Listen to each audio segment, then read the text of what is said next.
Hey, it's the College Football Insiders on a Thursday evening, live on YouTube and recorded live to tape for all your podcast needs. I am Brennan Marcello, joined by Shahan Jayaraja, Matt Zenitz, and Richard Johnson. We've got the crew here. We're going to break down games coming up this weekend for week 2. We're going to make some picks. We're going to share some intel on the injury front across the country for some of these bigger games. We're also going to dive into what's going on in Alabama. That's going to be a daily topic, it seems like, until maybe they win a bigger game because of what happened down at Florida State. We're also going to look at Oregon and Oklahoma State a little bit deeper on the Oregon side with some things going there offensively as they break in a lot of new pieces.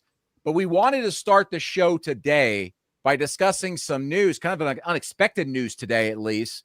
The NCAA's Football Oversight Committee voted to approve a new 10-day portal window that's long been talked about for the better part of the past year, beginning January 2nd of 2026, a 10-day window that would go from January 2nd to January 11th and would delete those two different portal windows and all those weird dates. It still has some processes to go through. It has to be now approved by an administrative committee. But I say this was surprising, guys, because I texted like everybody when this news came out, and I texted one person who was like, this wasn't even on the agenda this morning, and I was an absentee voter, and I wasn't there, and so they didn't get a chance to vote on this. I'll get into all this weird stuff anyway later, but Matt, you were able to report on this for us. Big picture, what does this mean for the sport, and do the coaches like it?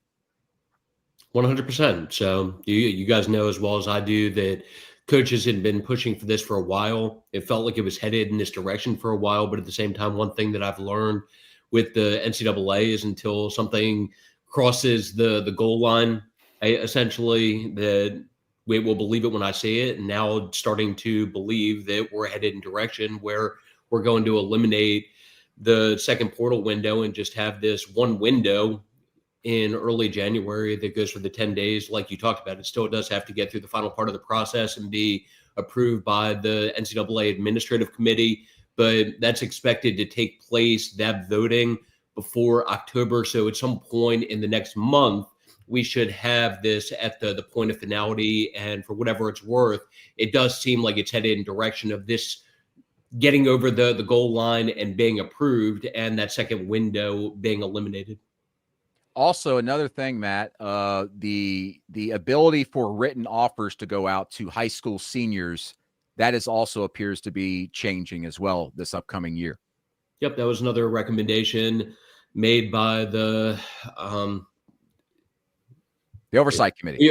Sorry, just got text and realized I didn't have my phone on silent. Threw me off. But yes, that was something else that was recommended today based on their voting, to push back the date that schools are able to send out written official offers from August 1st of a player's senior year, which is the case right now, until November 15th. So something else that still needs to get to the final part of the process, and it's not at the point of finality yet, but something else that was recommended today based on their voting.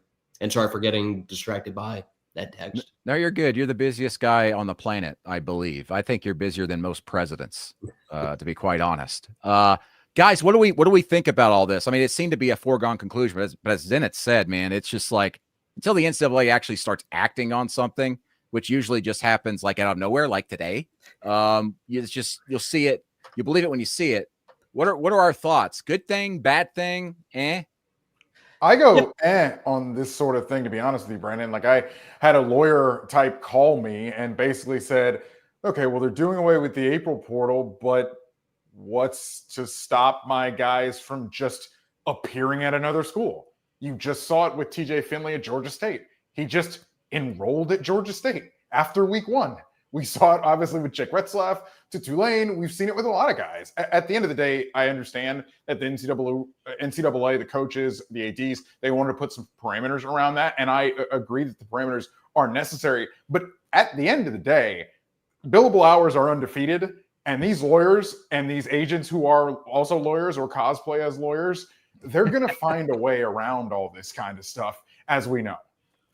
Well, off is a fair point, and that's obviously a recent example with TJ Finley. TJ Finley at least was in the portal, but his legal situation being what it was led to Georgia State not being able to get that finalized until there was a resolution from that standpoint. So this is something that Georgia State had been under the impression was going to happen for a while, or had been in the works for a while, but had to get through the legal component of it. But with TJ, at least was in the portal, but you have examples like Jake Retzloff, as you brought up, and then Xavier Lucas is probably the biggest one, where never appeared in the portal, but magically made that move from Wisconsin to Miami. Well, I think that there are always going to be exceptions, right? Like the Jake Retzloff situation specifically was a weird situation, but 99.9% of players are going to go through the transfer portal process, because it's not just necessarily that they want to enter at that time. It's also that teams will be looking for players most typically at that time. So here's the part that I do like about it. I think that the timing of it, what's been proposed is January 2nd through 11th. It'll happen after the quarterfinal games of the college football playoff. So maybe this is idealistic thinking, but this is going to largely happen after bowl games are done. You're not going to have a situation where a player essentially has to leave their program before a postseason game to have any chance of getting offers in the portal. The other piece too is that, yes, there will still be games going on, but you're essentially just looking at a semifinal and a national title game. So 4 teams ultimately will be impacted by their season still be going on by this. Ultimately, I think that's fine. And on top of that as well, we had the situation with Bo Prabula last year at Penn State where he feels he has to leave before the college football playoff. I think that it would be very possible for him to enter the portal on a January 2nd, for example, go through a process, but also stay with the team and potentially still participate in those 2 games before enrolling somewhere else. So the thing that doesn't get talked about enough with the complications of the transfer portal and the timelines and the windows is that, like, you are beholden to an academic calendar, right? You have to leave and come around add drop deadlines. You have to be able to enroll at a new school. So, for example, it's not realistic for the portal to open for the first time on January 20th, the day after the national title game, because a lot of add drop deadlines will be like January 25th. There's just not enough time for it to happen. So I think that this is a good compromise overall. I think that, like you said, the coaches by and large have been advocating to move to a single window.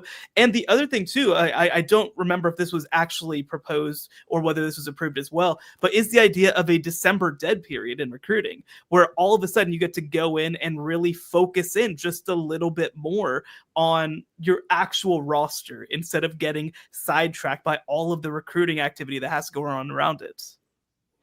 Yeah, what I do think we're going to have to figure out, though, is I think there is a significant percentage of guys who are going to want to move after spring practice. I think it's not going to be massive. I don't know exactly the breakdown of how many guys go in April versus January. It is obviously the minority, but it is significant. There is a significant amount of players that are going to want to make the move. It does sound like there will be carve-outs for late firings, the Stanford situation, a firing in the spring. Those guys are still going to be able to move if there's a coaching change in the spring outside of the portal. So at least that is protected. And I agree with Shahan. Like, the parameters are good around enrollment. I like that. But at the end of the day, we're going to have to find the way around the fact that April whatever comes around and Johnny's told that he doesn't have a position in the running back room, for instance, and Johnny's going to want to leave, whether you have a transfer portal or not. And Johnny's probably going to find a way, because billable hours are indeed undefeated, Matt. 100% on point.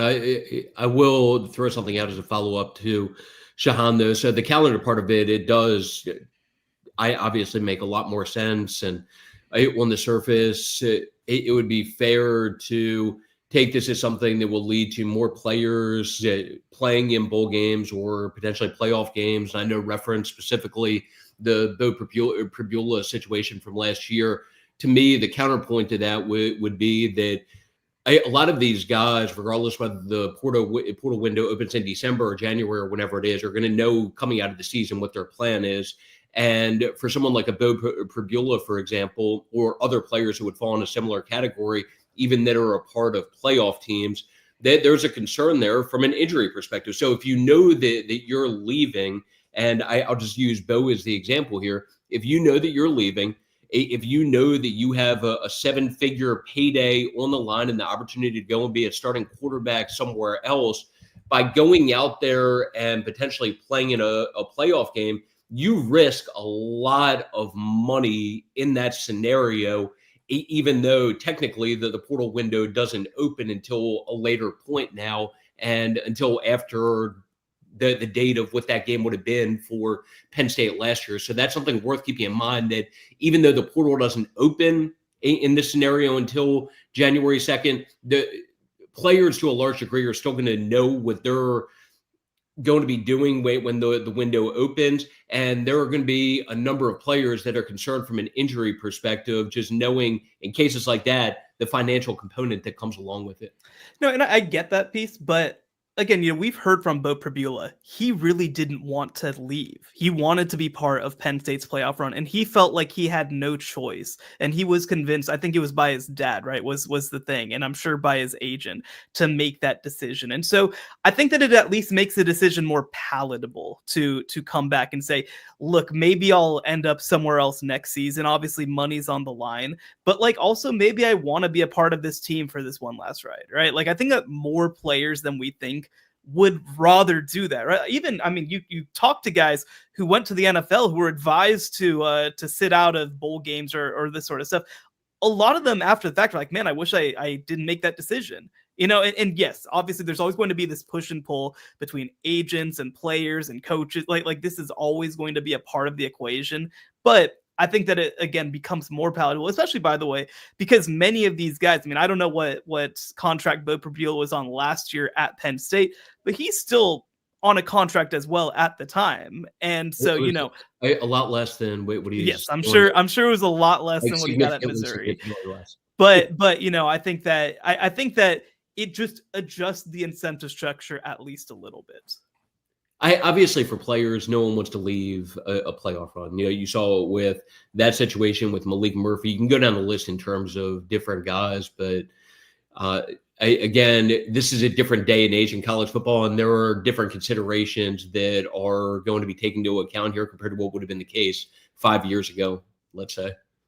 And also, by the way, I have to point out, sorry if I sound like beyond nasally. The great thing with kids going back to school, and I don't know if this continues into middle school and high school years, but it never fails. And I don't know if this is the case for you also, Brandon, but the first month or two back in school, I swear that every couple of weeks or every month at absolute most, bring home something that gets me sick. So you guys can probably hear the congestion. Just had to throw that out there. That's why I sound extremely nasal. You just have a weak immune system is what you've got. I do. You should eat healthier and work out more. But it's messed up my workout routine. But I've had to incorporate not to turn this into a supplement type show, but a multivitamin now with zinc and B12 because of not feeling like getting sick at least once a month. I'm in the same boat. I've been run down for the last week and a half, 2 weeks since he went back to school. So the thing nobody tells you about kids. Everyone talks about the sleep. No one tells you enough. Just when they start elementary school, you better get used to being sick at least once a month. As the only person on the College Football Insiders right now who does not have children, tremendous birth control from my wonderful colleagues here. Well done. And on that, we're going to take a break real quick, and then we're going to come back. A lot more stuff to go on, including right after the break. We're going to talk about Alabama and the issues there and whether any of those will linger in the coming weeks. You are watching the College Football Insiders. Make sure to like and subscribe if you're watching us on YouTube, and find College Football Insiders on every podcast platform out there. We'll be right back. Here we go. The 2025 CBS Sports NFL schedule is here. 18 glorious Sundays. He's got his receiver touchdown. Filled with rematches. Oh, the play of the year. And rivalries. Touchdown, Bengals. Plus, plenty of superstar showdowns. And an epic matchup between the Chiefs and Cowboys on Thanksgiving. Clear your Sundays beginning September 7th for the NFL on CBS and Paramount Plus. Welcome back to the College Football Insiders. I don't know if you guys heard this, but Alabama lost to Florida State. I don't know why no one's been talking about it for the last several days, but here on the College Football Insiders, we're going to make sure and talk about it because it's being overlooked. No, okay. So Alabama, everybody's out for blood. They're trying to figure out what's going wrong there. Is this going to continue after losing to Florida State by 2 touchdowns on the road after being a double-digit favorite itself? Kalen DeBoer going on the SEC teleconference on Wednesday saying we're all pissed off. Reports of booster unrest, which, it depends on which way the wind's blowing for a booster to be upset in the SEC. But then we also have former Alabama players who, of course, played under Nick Saban, who are, their bar is very high for the program. And former Alabama quarterback A.J. McCarron was very, very critical of sophomore receiver Ryan Williams, one of the best players coming into this season in all of college football. Aaron, roll it. Because of his star power and how many plays he made last year.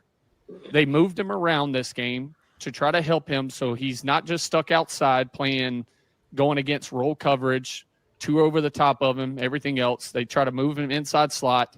That's some of the worst route running I've ever seen in my life. Ever. He was non-existent in this game. He plays way too high. He doesn't look any bigger. He doesn't look any stronger. He doesn't look any faster. He runs way too high for a slot receiver. He was getting gloved in this game. And I'm standing on the sideline. I was there at the game watching it with my own two eyes right there on the sideline, had perfect view, and this kid was getting gloved. I know you damn pissed yourself. He needs to step up. All this hype and everything, guess what? You're not getting drafted off 1 year. You're not Jeremiah Smith, brother. Jeremiah Smith could have came out last year, been the first pick overall. You're not at that level. So step up, make plays, get open. You're jogging way too many routes. Somebody needs to challenge him. Okay, so we're going to get to those thoughts. My quick thought on this to set the stage. I believe Ryan Williams has a big target on his back, one, because he's so freaking talented coming out of high school and what we saw last year. But also we're in a culture, in a space where everybody judges everybody by their looks and what they're posting on social media. And of course, there's been pictures floating out there of him walking into the stadium, holding a plushie, as I call them, with my kid, fingernails painted. So everybody's got their opinion on that. And they like to stretch that into, well, that's affecting how he plays and all that stuff. Fact of the matter is, you got to judge a kid based off of the way he's playing on the field. So, guys, is A.J. McCarron right in his criticisms based off of what we saw from Ryan Williams in the season opening loss to Florida State? The biggest issue for Ryan Williams is that, yes, he's extremely talented, but he hasn't had more than 73 yards in a game since October 5th of last year. For somebody with that kind of talent, that's far too long. Look, I don't care how Ryan Williams paints his nails. I do not care what he brings into the stadium with him as long as it's legal. At the end of the day, if he plays really well, it's something that will be something that is endearing. If he doesn't, it becomes a stick to beat him. We all know how this works. But at the end of the day, Ryan Williams had a shocker on Saturday. He has the red zone drop where he reaches out with one hand, nonchalant, and he drops the ball. And it was a slant. It was on time from Ty Simpson. And if he reaches out with 2 hands and catches the ball, he might have scored. But at least it would have been a good play for Alabama, positive yardage. He drops the screen in the first half as well. Easy catch. We could have caught that. We can't do the ballerina catch against Georgia, but I think we could do a catch like that. At the end of the day, it's the little things that Ryan Williams has to get better at. It's the little things that everybody in this Alabama team have to get better at. This was not a situation, I thought, where Alabama was completely and totally broken. I actually think it's a little bit different. I think what they showed on Saturday was a team where everybody doesn't do their 1/11th part every single snap. That's the point of the process. That's the point of the Nick Saban era. The point of the Nick Saban era was everybody doing their job and doing it to perfection, or as close as you could get, and it made for a team that could not be broken.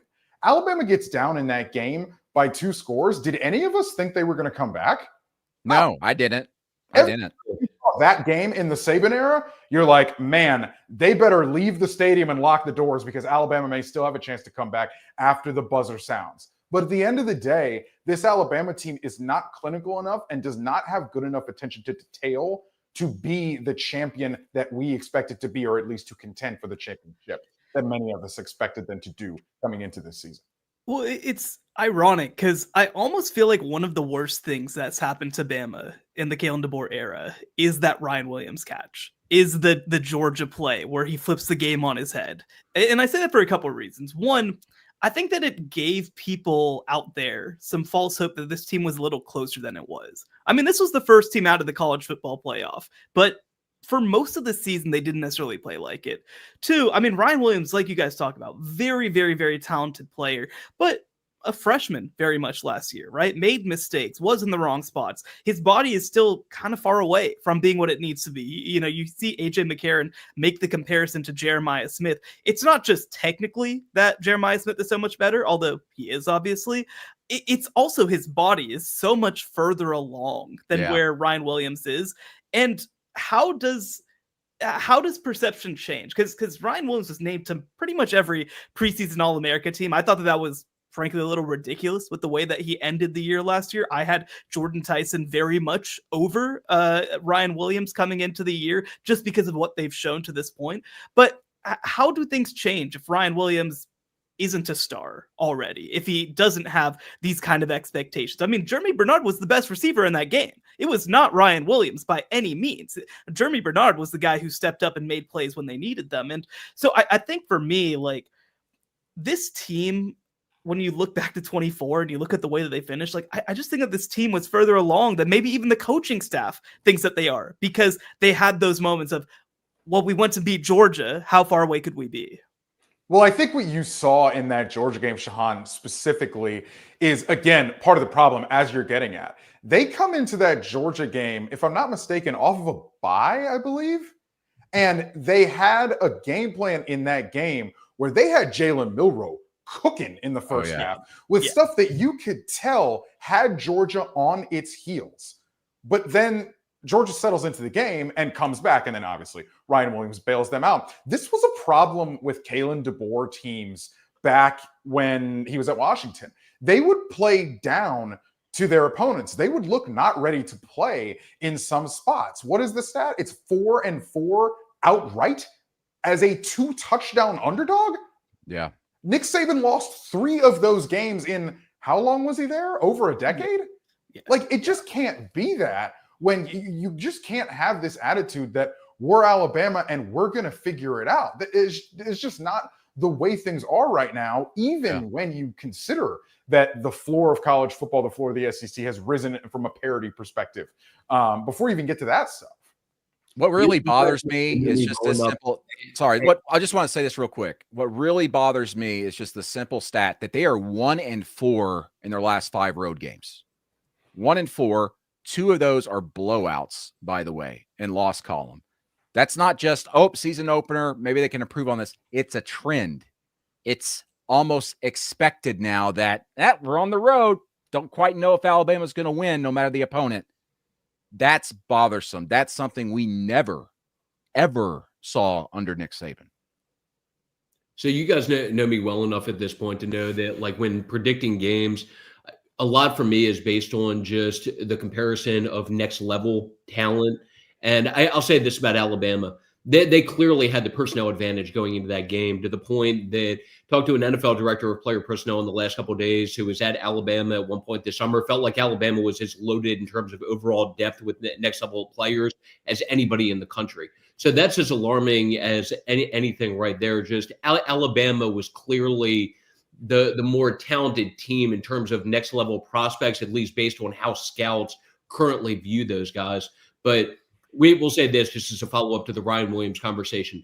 If Alabama is going to rebound from this and perform at a respectable level this year, they're going to need some of those guys that they came into the year expected to be some of their elite guys to be as advertised. And not to harp too much on Ryan Williams, and I know already threw out the numbers that I did, but Ryan Williams, like I still remember going back to last September and early last October, talking to staffers from teams that had faced him, had faced Alabama, and he was dynamic enough. They were so impressed with him that they were referring to him in terms of not only a college player, but as a next level prospect, being the 1B to Jeremiah Smith's 1A. Like that was legitimate stuff that was coming up last September, early October. And all of a sudden now we're looking at a player who has a ton of ability, but all of a sudden, if you look at the production part of it, has 37 yards or less in 5 of the last 6 games going back to last year. It doesn't all fall on him. This is not just like putting it all on Ryan Williams by any means,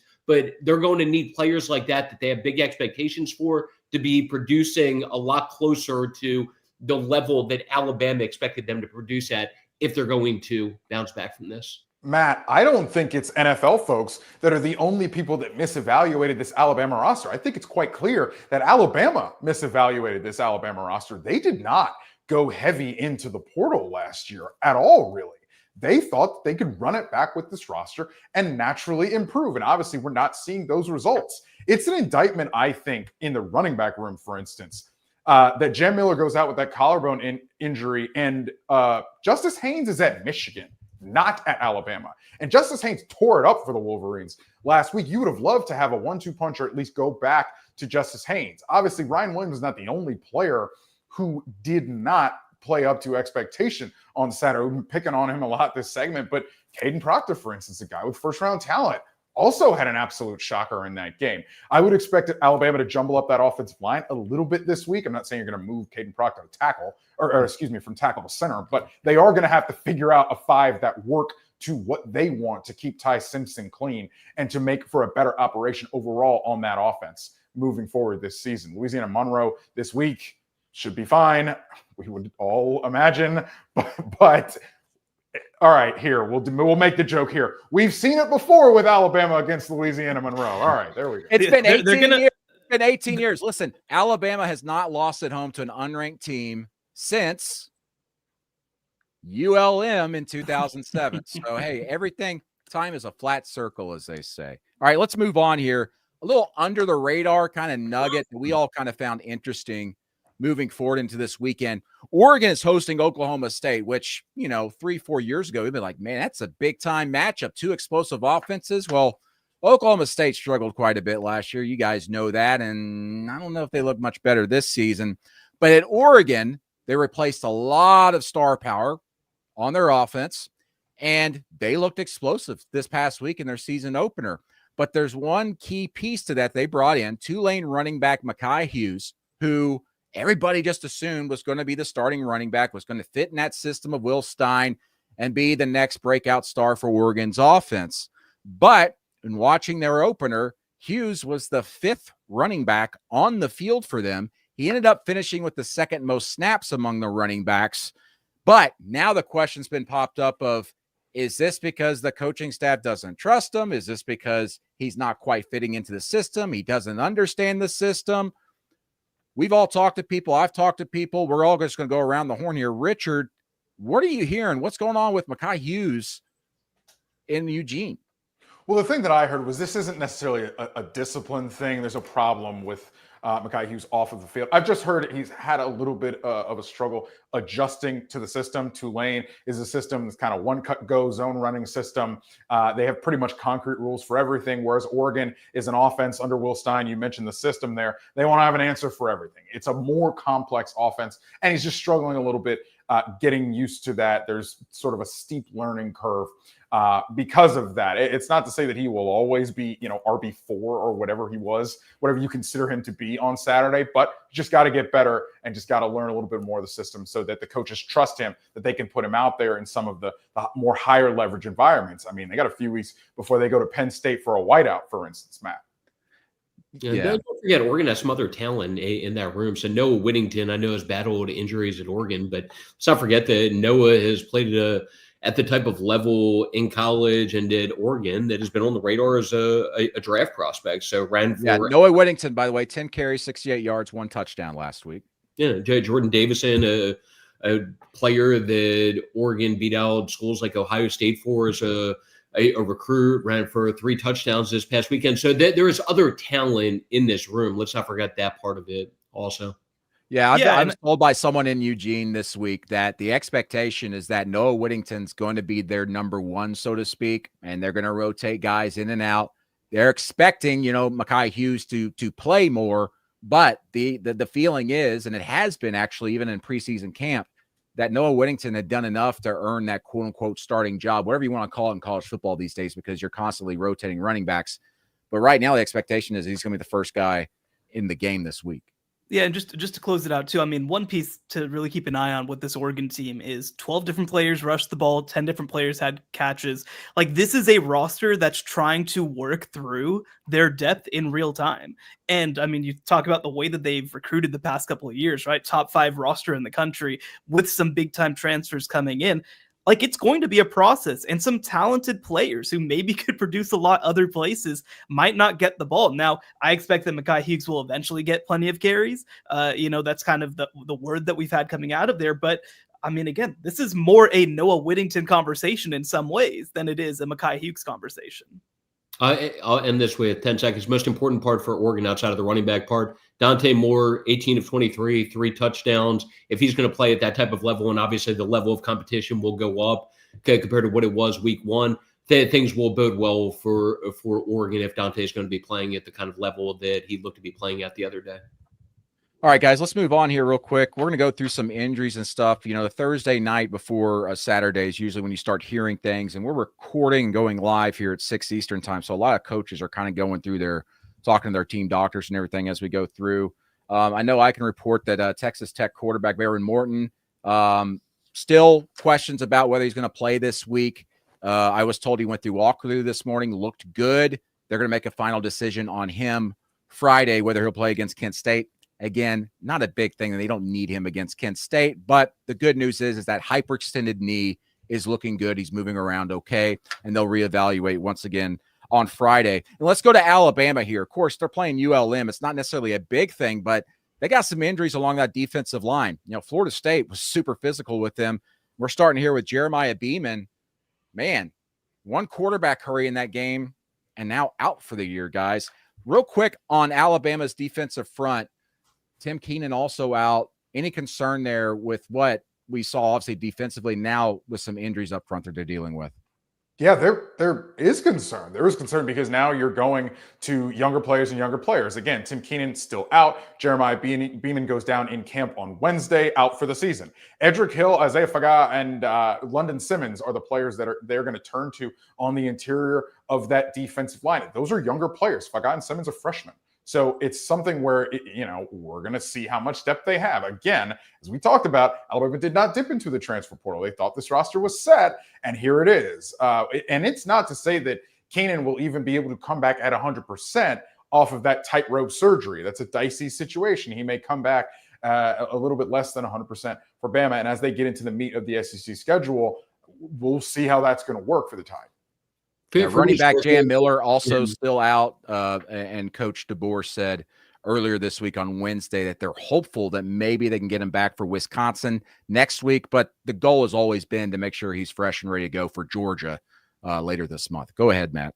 No, I was going to say, like you took the words out of my mouth with that. The positive part of this, the silver lining, is that with Tim Keenan, Jam Miller, that both of those guys are going to be back at some point in the next couple of weeks, barring some unforeseen setback. So Tim Keenan realistically could be back next week. Maybe the same could end up happening with Jam Miller, but it seems like the worst case scenario is that he's back a couple of weeks from now for the Georgia game. So that at least is some silver lining there for Alabama.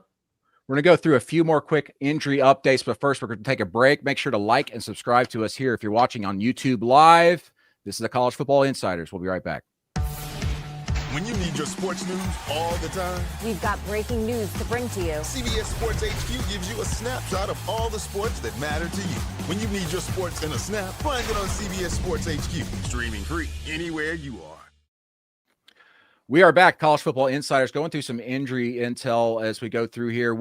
Some other things to pass along here. Syracuse defensive back Devin Grant, questionable this week after injuring his lower leg against Tennessee. Of course, Tennessee scorched Syracuse there in the passing game. Nebraska, this is an injury maybe to really keep an eye on. Receiver Ja'Cory Barney Jr., questionable this week against Akron. Not a big thing, but if you guys watched that game, he was targeted 6 times, took a huge hit in that game. So it's going to be interesting to follow what happens with him as Nebraska gets closer to Big Ten play. And Richard, just because it's your backyard, so to speak, it's your life in your past, Florida's dealing with a lot of injuries, especially at receivers still.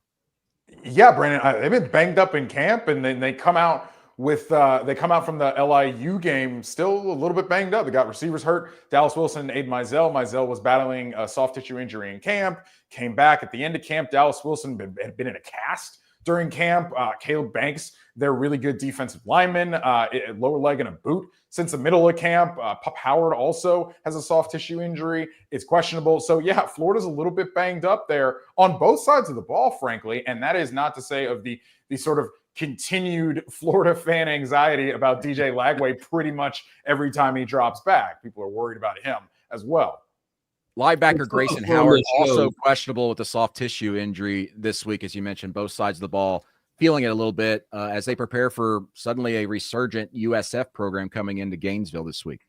Well, remember who they're facing after USF. So not to take anything away from Alex Golish and USF, but you guys remember who they're facing after that game, don't you?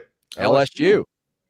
Exactly. So they need to get healthy pretty fast, especially considering just what LSU looked like the other day. And they're on the road in Death Valley for that one. All right, guys, we're going to break down some games here, and then we're going to get into some quick picks here on the back half of the show. I wanted to get a little bit more into Michigan, Oklahoma. You guys discussed it on the previous episode this week on Tuesday.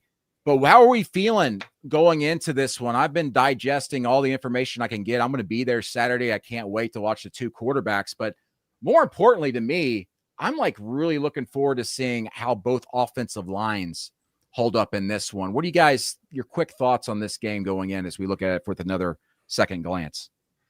Wait, one of the things that sticks out to me is just the experience difference at quarterback. So Bryce Underwood has a chance to be a generational player at quarterback, but at the same time, this is far and away the biggest challenges he's had at this point of his early career, and going against, as we talked about on the show the other day, Brent Venables and that Oklahoma defense, but also come back on my end to an Oklahoma offense that is going to put up a lot of points this year. And just talking to people on the Oklahoma side, for people that haven't seen John Mateer yet, and this will be a big national showcase opportunity for him, he is talented enough that people in that Oklahoma building have compared him to me, compared him to NFL scouts, to being, quote unquote, a spitting image of Baker, obviously a reference to Baker Mayfield, view him as as being that kind of talent at the quarterback position, and obviously has some other talented pieces around him.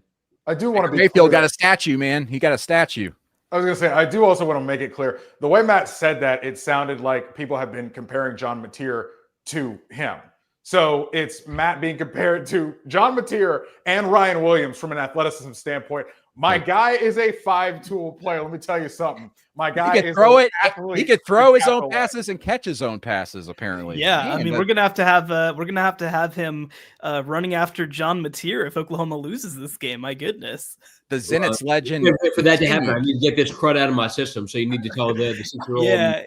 So this is an interesting matchup for me because I view this as an Oklahoma team that should be further along, right, than Michigan. Michigan, obviously, last year, very much a rebuilding year. They come in with a true freshman quarterback. I loved what I saw from Justice Haynes. I thought the offensive line looked pretty good. Defensively, though, this was a little bit of a mixed bag against New Mexico. I think that there's been this assumption that, well, they just continue to reload there. But the guys who are doing the reloading aren't there anymore, right? Like, this is a completely new staff from last year, of course. And, I think that also, like, you lose players like Mason Graham, Kenneth Grant, Will Johnson. It's a big deal. And by the way, their top linebacker is going to be out for the first half of this game after committing a targeting in the second half against New Mexico. Jayshon Barham, right, is the kid's name. And so, like, that's a big deal, I think, when you're going against this Oklahoma offense. Now, I will say I actually did sit down and watch a decent amount of Oklahoma's game, even though it was on ESPN Plus, because I wanted to see this new offense with John Mateer. Was a little concerned, I will say, about some of the offensive line play. They didn't run the ball at a super high level. They didn't protect him very well. Against an FCS opponent, he was able to just kind of run out of trouble, and he still threw for a lot of yards. That's a little bit more of a concern than I was hoping to see heading into this Michigan game. I wanted to get into that here real quick, because is that a situation where it's partially because, one, they're not showing everything at OU, and two, we only saw Jaden Ott on the field for 4 snaps. Ott, of course, being the running back transfer from Cal that everybody in the country wanted and was going to go to OU. Only played 4 snaps. We know he's got injury problems in the past, previously at Cal. But is OU holding him back just so they can unleash him on Michigan? What are we thinking there, guys? Well, I think you nailed both parts of that. So 2 things. You're only going to show so much in a game like that. But to go along with that, Oklahoma has also been banged up, including, like Shahan brought up, the offensive line. They've been banged up some along the offensive line. So it could have factored into some of that, or did factor into some of the issues that laid out. But you really hit on the combination of both of those things, that like there's only so much that you can take away from a game like that. And while assessing a position group like the offensive line or the Jaden Ott deal, you have to just make sure to remember that there are some injuries there that, like, you're going to see a different Oklahoma team at different points moving forward compared to what you saw in week 1. And I agree, but like, even if you're running vanilla stuff, I want to see you average more than 3.2 yards per carry against Illinois State, right? And like Javonte Barnes, super veteran running back for them, 7 carries, 9 yards. He was the second leading carrier in that game, right? So like, it's just the sort of thing. By the way, they did have a freshman, I believe it was, come out, Torrey Blaylock, who they feel really good about right now. And I think that he could factor in a way that we didn't expect. And I do certainly think that Jaden Ott coming in both as a rusher and as a pass catcher, by the way, will be a big addition. But I mean, again, this is going to be the first stress test. Like I said, probably the positive for Oklahoma is that this Michigan defensive line does not look as scary as maybe you thought coming into the year. But I got to see them run the ball at a little bit more of a consistent level. Michigan returning 7 defenders with at least 10 career starts. Still a reload there. Does anybody want to pick this game real quick? Oh, I'm taking OU. Same here. I'm going OU. Give me OU. All right, let's move on to Cyhawk, Iowa State. Listen, guys, every year Iowa says they're going to be different offensively. They got a South Dakota State transfer quarterback who, dual threat guy, can run, explosive. Let me look at the stats here.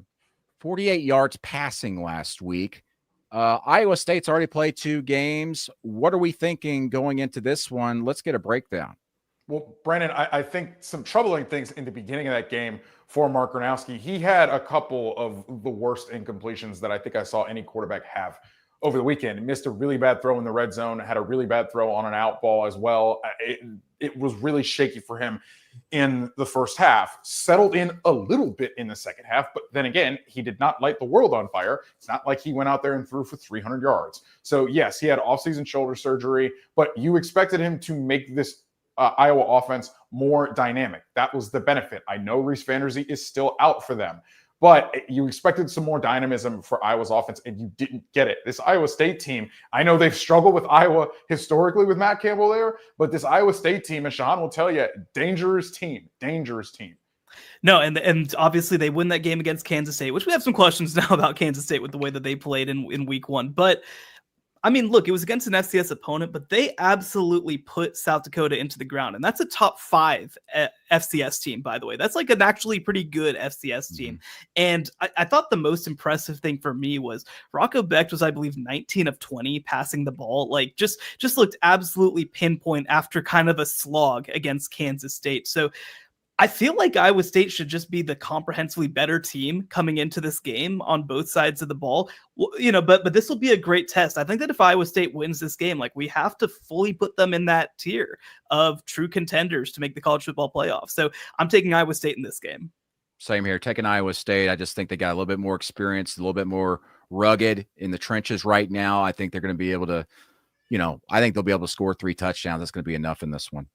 And I will throw out also, so with Mark Gronowski, I know it's easy to be critical of a quarterback that throws for less than 50 yards, but that receiving group just leaves something to be desired in terms of the talent level within that unit. And also something worth keeping in mind heading into this game. Kamari Moulton, their starting running back, going to miss this game, going to be out for a couple of weeks now due to an injury. They are high on Terrell Washington, somebody who they really felt like was one of the standouts for them throughout the course of the offseason, and have expected him to have a breakout type year. He's going to need to deliver on that now with Kamari Moulton now out for not only this game, but again for the next couple of weeks. And I will say too, we complimented Iowa State a lot on this. This is a classic Iowa offensive line. Jennings Dunker leads that group at right tackle. This is a group that's going to have a lot of success this year, just maybe not this week.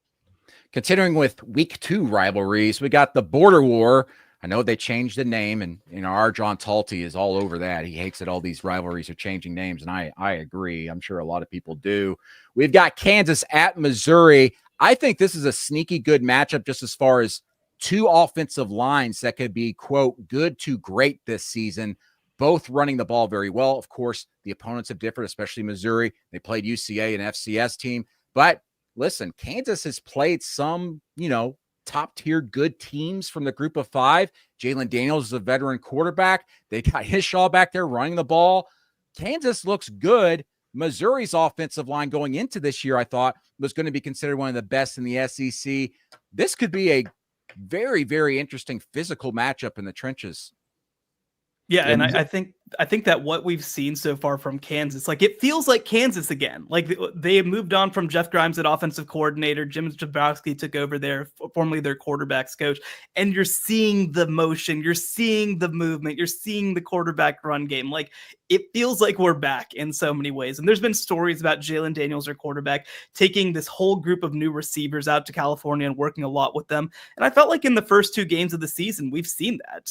Again, they play Fresno State in week 0, a pretty darn good FCS or FBS team at the group of 5 level, and just completely obliterated them right from the start in a very anticipated game. So I'm excited about what we've seen, but same deal on the Missouri side. I will say on the offensive line of Missouri, it was kind of weird. Caden Green, an All-American type player, just didn't look super comfortable out there in week 1. They've got a great center in Connor Tollison. Green is meant to be potentially a real NFL draft prospect. Now, I will say, I talked to a lot of Oklahoma people. A lot of them are like, well, this is why Oklahoma wanted Caden Green at guard and not tackle, because they don't necessarily know how he holds up in space. But I do think that they're going to figure things out in that unit with the amount of talent that they have. And really, this game could be decided by which defensive line is able to most cause their opposing offensive line fits.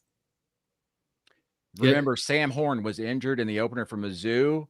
Bo Pribula, the Penn State transfer, starting this game against Kansas, a big stage for him going into this one.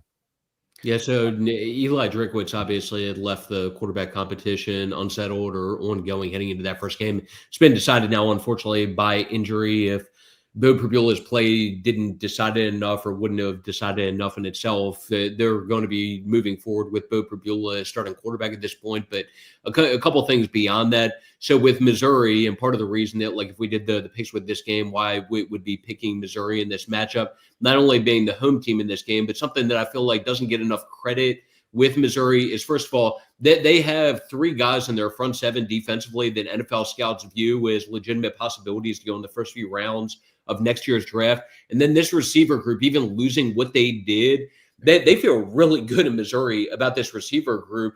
And in addition to a couple guys like Marquise Johnson that produced for them last year, added Kevin Coleman from Mississippi State, who, if I remember correctly, had 900 plus yards or somewhere close to 1,000 yards at Mississippi State last year, former top recruit. So there's some talent there around Bo Pribula that I don't think with Missouri necessarily gets talked about enough.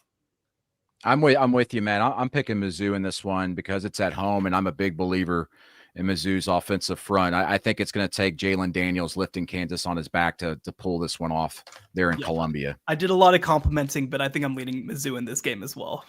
Jalen Daniels Hive, we are back. Okay. Here we go. All right, I like it. All right, real quick here. Baylor at SMU, sneaky good matchup. Baylor, of course, losing to Auburn after giving up all the rushing yardage in the world. Their defensive front's a little bit beat up. The thing that really concerns me about Baylor, one, the run defense, but listen, they missed a lot of tackles last week. A lot of tackles, 21 in total.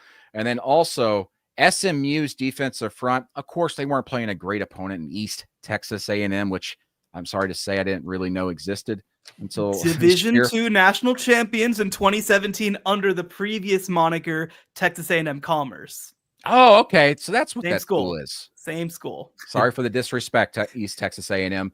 SMU had 28 pressures in that game, the defensive front. Baylor, I am not feeling too confident about going into Dallas in this one. So there's really two things that are going to define this game in so many ways. One, Baylor, when they lost their edge, Jackie Marshall, against Auburn, it was kind of over. They just had nobody else. And they are very shallow at that position, especially, by the way, after losing a transfer to Florida earlier this offseason, who was supposed to be a contributing edge for them. So that's a huge issue. I'm curious to see how they try to shore it up. But I also don't think that SMU is going to be able to dominate them in the trenches to the level that Auburn did. I mean, Auburn, I think, kind of made their case as one of the really good offensive lines in the country in that Baylor game. And the other thing, too, is that, I mean, I don't know that SMU's defensive line with some of the guys that they lost from last year is going to be able to shut down Baylor's running game. And Baylor did finish with 500 yards against Auburn. So I think that they will be able to put up points. The question is whether they're going to be able to stop anybody. So I tend to lean SMU in this game, but I think it's going to be whatever the over is, take the over on it. Yeah, I would love to get a personal prop on Kevin Jennings' rushing yards, because they couldn't stop Jackson Arnold running through them. And it seems like Kevin Jennings can be able to run around them on Saturday. We do love what Baylor has in the wide receiver core, but what Baylor has up front gives me pause, I would say.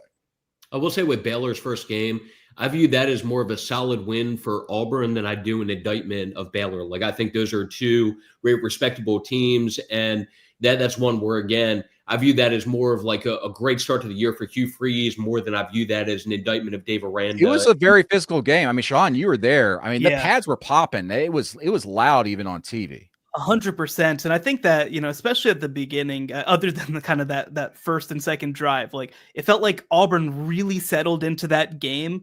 But then Baylor kind of figured some stuff out in the second half. They figured out where we have advantages. They figured out Cole Wilson at receiver is going to be a big-time player for them. They figured out that the middle of the field is going to be there, and Sawyer Robertson can hit those throws with regularity. So, like, I definitely think that Baylor will be able to move the ball. I think that their offensive line is going to hold up just fine, frankly, against this SMU defense.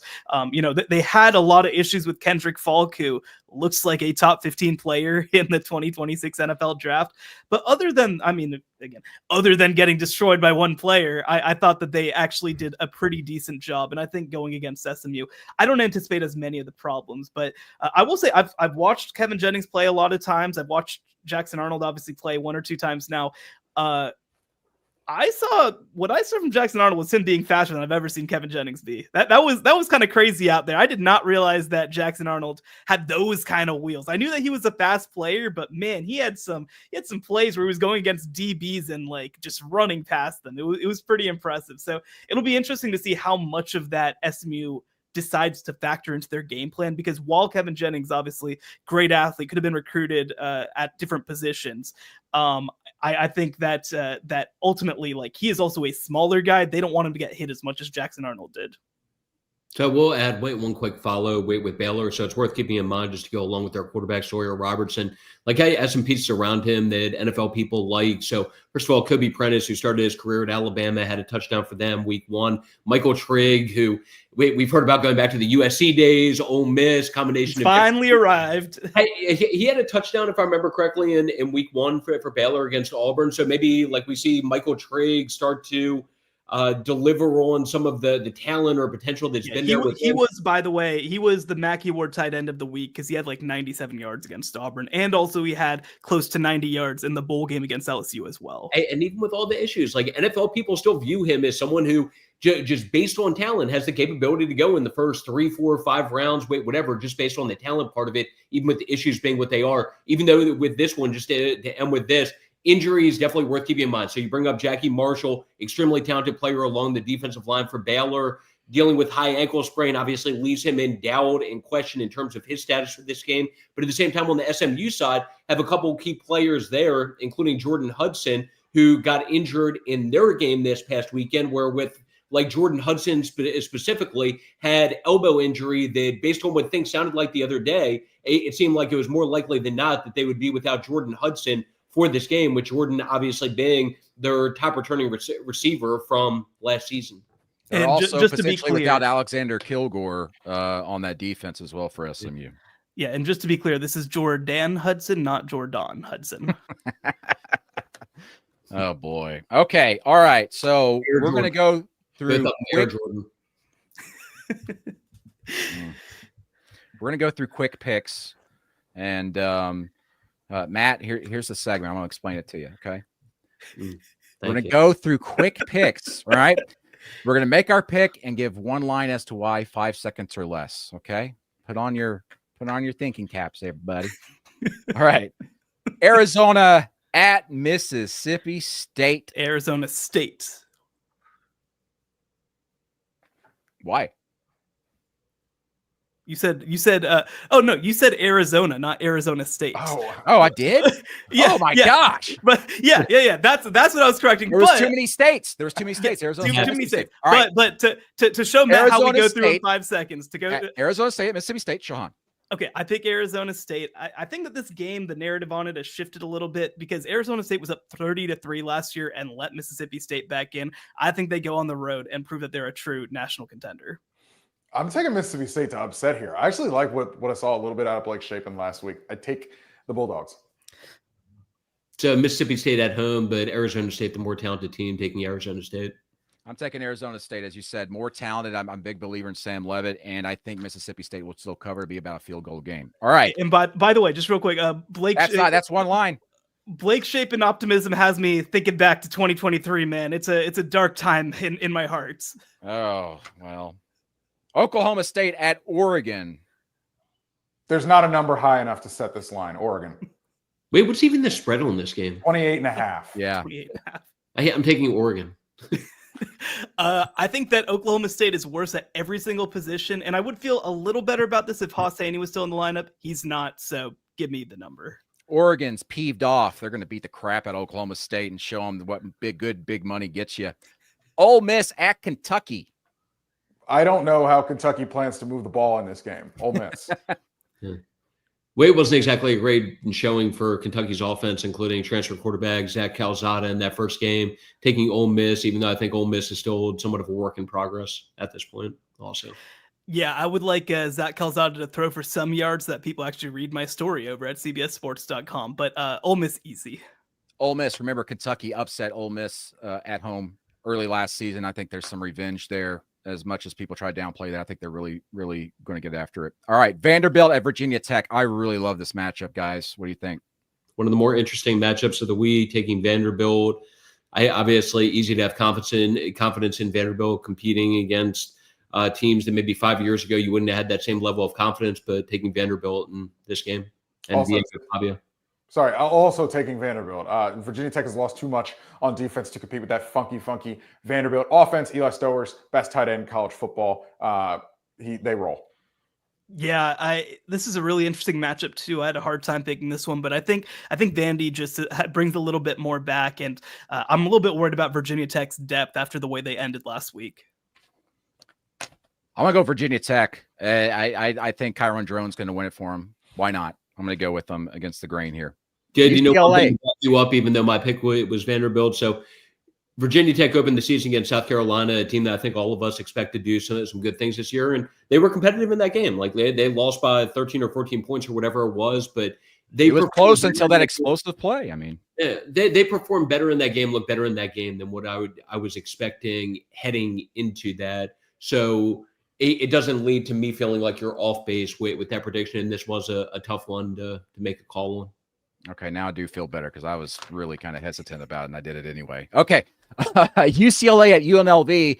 UNLV's not all that sold on Nico Iamaleava. If you listen to some of their players this week, I won't tell you, I was down at UNLV in July. They had this thing circled on the calendar. They were even asking me, like, what do you think of Nico? What do you think of Nico? They've been preparing for this game. UCLA at UNLV, what are we thinking, guys?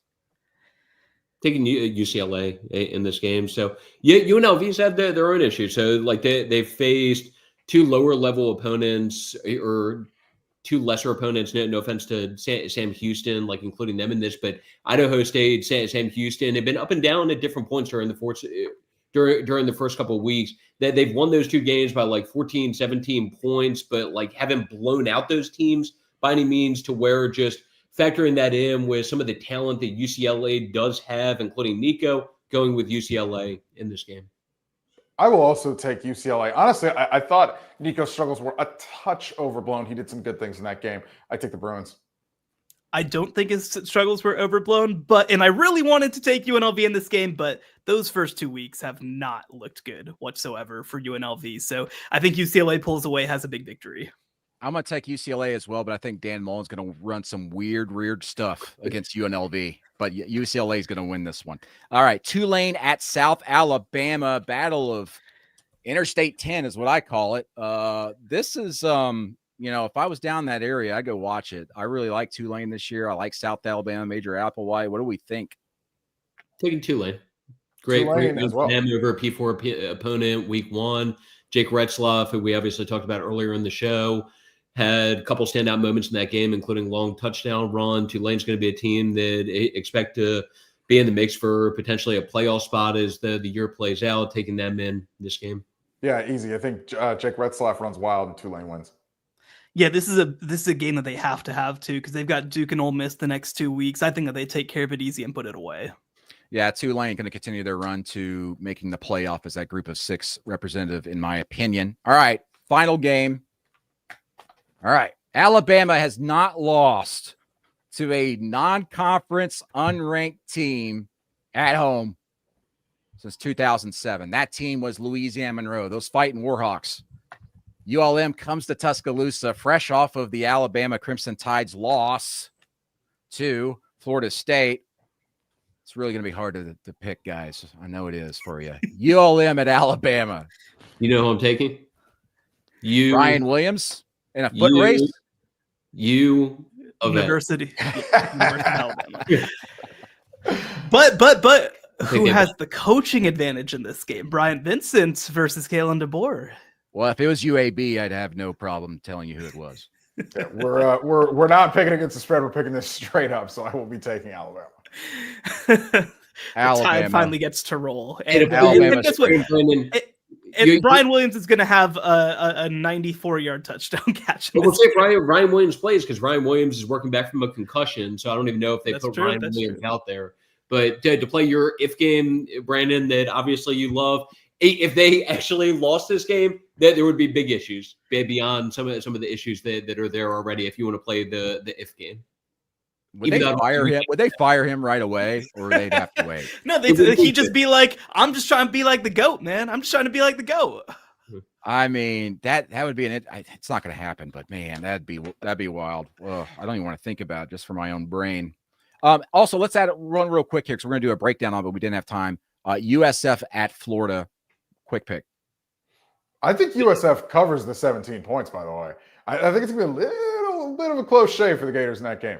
But Florida wins. Florida will win. Yeah, taking Florida heading into that big matchup against LSU. But at the same time, you saw the Byram Brown that I was expecting to see going back to last year. Like Byram as a third-year sophomore, is that what he was 2 years ago? Did enough at that point that even as actually, I guess it was his redshirt freshman year. So last year was redshirt sophomore. Did enough at that point going back to 2 years ago that he'd already put himself on the radar for NFL scouts, NFL personnel guys, as a potentially draftable player. Last year didn't go as planned, but hey, he had some highlight moments in week one, and this obviously a big showcase opportunity for him. That being said, do take Florida in this game.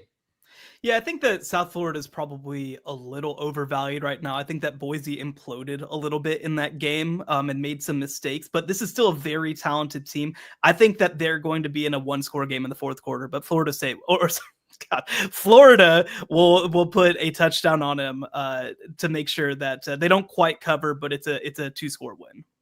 Yeah, I like Florida in this one, but for USF, they got to win. It's got to be the Byron Brown show. And then also that defense forced 3 turnovers against Boise State last week. DJ Lagway's thrown 4 interceptions in his last 5 games. Pick him off a couple times. That gives USF a chance there going into the fourth quarter. Okay, gentlemen, that was a great show on the College Football Insiders. Thanks to everybody for watching us. We're going to be back Sunday morning at 11 a.m. Eastern to break down all the action from this weekend, starting with the games Friday all the way through Saturday. They say it's a light week, but I'm telling you, that's usually when we get the craziest, weirdest games. So I'm looking forward to it. I'm going to OU, Michigan. I can't wait for that one. Gentlemen, it's been an honor. Make sure to like and subscribe to the podcast here on YouTube and find College Football Insiders wherever you get your podcasts. We will see you down the road.